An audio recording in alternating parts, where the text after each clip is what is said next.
El Señor esté con y ustedes. con tu espíritu. Lectura del Santo Evangelio según San Marcos. Gloria a ti, Señor. En aquel tiempo, Jesús llamó a la multitud y a sus discípulos y les dijo: El que quiera venir conmigo, que renuncie a sí mismo, que cargue con su cruz y que me siga. Pues el que quiera salvar su vida, la perderá. Pero el que pierda su vida por mí, por el Evangelio, la salvará. ¿De qué le sirve a uno ganar el mundo entero si pierde su vida? ¿Y qué podrá dar uno a cambio para recobrarla? Si alguien se avergüenza de mí y de mis palabras ante esta gente idólatra y pecadora, también el Hijo del Hombre se avergonzará de él cuando venga con toda la gloria de su Padre entre los santos ángeles. Y añadió: Yo les aseguro que algunos de los aquí presentes no morirán sin haber visto primero que el reino de los cielos ha llegado ya con todo su poder. Palabra del Señor. Gloria a ti, Señor Jesús. El día de ayer, Pedro revelaba la identidad de Jesús, el Mesías. Jesús el Mesías, este personaje tan anunciado, profetizado, prometido, esperado por el pueblo de Israel. Ese es Jesús, de tal manera que cuando Andrés lo encuentra, va encarrerado a decirle a Pedro: hemos encontrado el Mesías. También Felipe se lo dice a Natanael: Natanael, hemos encontrado el Mesías. Es Jesús de Nazaret. Natanael dice: qué bueno puede salir de Nazaret. Y cuando Felipe lo lleva con Jesús, Jesús le dice: allí un hombre cabal, total, en el cual no hay doblez. Y Natanael le dice: ¿de dónde me conoces? Desde antes que estuvieras debajo de la higuera, sí, te conocía. Tú eres el Rey de Israel, tú eres el Mesías. Jesús, hermanos, es el Mesías. Y Mesías quiere decir el lleno del Espíritu Santo.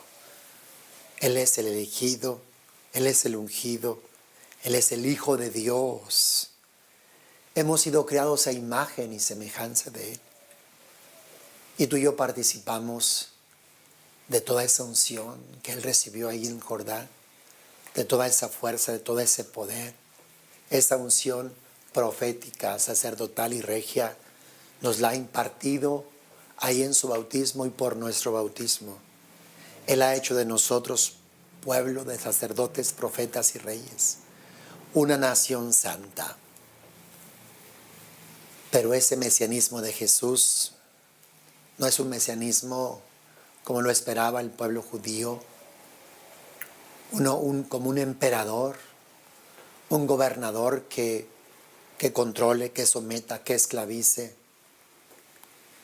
Jesucristo es Mesías al estilo del profeta Isaías, un hombre que se encarna, que toma naturaleza humana, que se hace uno con nosotros, que vive esta vida humana, que está expuesto a todas las inclemencias, a todos los padecimientos, sufrimientos, vicisitudes de un ser humano, menos en el pecado. Jesús es el Mesías sufriente, el que fue perseguido, el que fue calumniado, blasfemado, flagelado, golpeado, herido, rechazado. Ese es el Mesías que ha encarnado Jesús, que ha sido llevado a la cruz para morir por nosotros y ha derramado su sangre para alcanzar nuestros pecados. Ese es nuestro Mesías, ese es nuestro Salvador, nuestro Redentor, y Él es la cabeza. Y todo aquel que quiera ser discípulo o quiera venir en pos de Él, pues ha de imitarlo. Él como cabeza ha padecido y sufrido todo esto, y también su cuerpo. Todo aquel que ha de seguirlo, de imitarlo, tendrá que estar dispuesto a padecer lo mismo, a sufrir lo mismo. Y esto es lo que Jesús dice hoy a la multitud y a sus discípulos. El que quiera venir conmigo es el que me crea, el que me siga, el que quiera ser de mi discípulo, el que quiera imitarme, renuncie a sí mismo, renuncie a su vida, a su egoísmo, a su orgullo, a su arrogancia, a la vanagloria, a la altivez, a la soberbia. Tenemos que estar dispuestos, hermanos, a renunciar, a seguir esta naturaleza humana herida por el pecado, que es enemiga de Dios, que resiste a Dios, que se opone a Dios. Dice Jesús que hemos de renunciar a nosotros mismos, que cargue con su cruz y me siga. En aquel tiempo aquellos que iban a ser crucificados, como Jesús lo hizo, eran obligados a cargar la cruz. Si tú y yo queremos seguir a Jesús, tenemos que estar dispuestos a negarnos, a renunciar a nosotros mismos, cargar la cruz para ser crucificados, cargar la cruz para morir a nuestra carne, a nuestra concupiscencia, a esa naturaleza humana que es enemiga de Dios, de la cual pues surge el pecado, la rebeldía para contra Dios. Y entonces seguir a Jesús, pues el que quiera salvar su vida, la perderá. Hermano, nuestra propia vida es la de la naturaleza herida por el pecado. Y esa vida hereda la muerte, hereda la corrupción. Si tú quieres seguir esa vida, o sea, hacer lo que te da la gana, dar rienda suelta a tus pasiones, a tus egoísmos, está claro que perderás la vida de Dios. No podrás tener la vida de Dios, la gracia de Dios. Pero el que pierda su vida por mí y por el Evangelio, la salvará. El que pierda, el que renuncie, el que se desprenda de esta vida carnal, de esta naturaleza humana herida por el pecado, y dé puerta abierta a la vida de Dios, dice que ese la salvará. Si queremos salvar la vida, hermanos, tenemos que dar esta vida para que Jesús obre en nosotros, para que Jesús reine en nosotros. Jesús quiere darnos su vida, pero hemos de perder la nuestra. Hemos de renunciar a la nuestra, que está herida por el pecado, para que Él nos dé su vida divina. De hecho, en el bautismo es lo que recibimos. Recibimos la vida divina de Dios. Y aún la naturaleza humana herida por el pecado ahí está, pero tenemos que hacerla morir con la vida de Dios, con la vida del Espíritu, con la vida de la gracia, haciendo que Dios reine en cada uno de nosotros. Dios quiere darnos su vida. Él dice que ha venido a dar vida y vida en abundancia. Él da vida a todos aquellos que creen en Él, que confiamos en Él. Él hace o Él planta en nosotros ese germen de vida incorruptible que hereda la vida eterna. ¿De qué le sirve a uno ganar el mundo entero si pierde su vida? ¿De qué le sirve a uno ganar el mundo entero si perdemos la vida, si perdemos la vida de Dios? La oportunidad de vivir eternamente al lado de Dios. Si tú decides por una vida mundana, una vida carnal, una vida llena de pasiones, de impurezas, una vida llena de egoísmos, de soberbia y de arrogancia, perderás la vida que Dios te ofrece. Porque son antagónicas. O vives tu vida carnal o abres tu corazón a la vida de Dios, a la vida eterna, a la vida de Jesús. ¿Cuál vida quieres, hermano? No podemos tener las dos, una u otra. ¿De qué le sirve a uno ganar el mundo entero? El mundo entero es enemigo de Dios. El mundo, junto con sus ideas, junto con sus maneras de pensar erróneas contra la palabra de Dios, pues nos separan de Dios. El que se hace amigo del mundo se hace enemigo de Dios.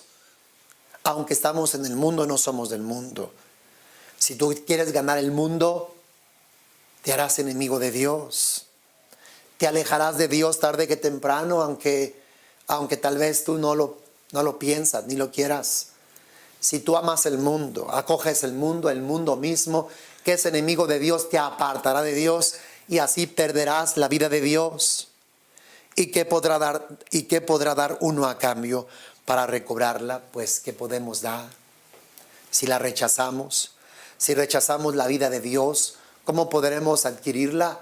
Si tú mismo, con tu voluntad, con tu libertad, decidiste por lo mundano, por lo carnal, por lo terrenal, por lo impuro, pues con nada.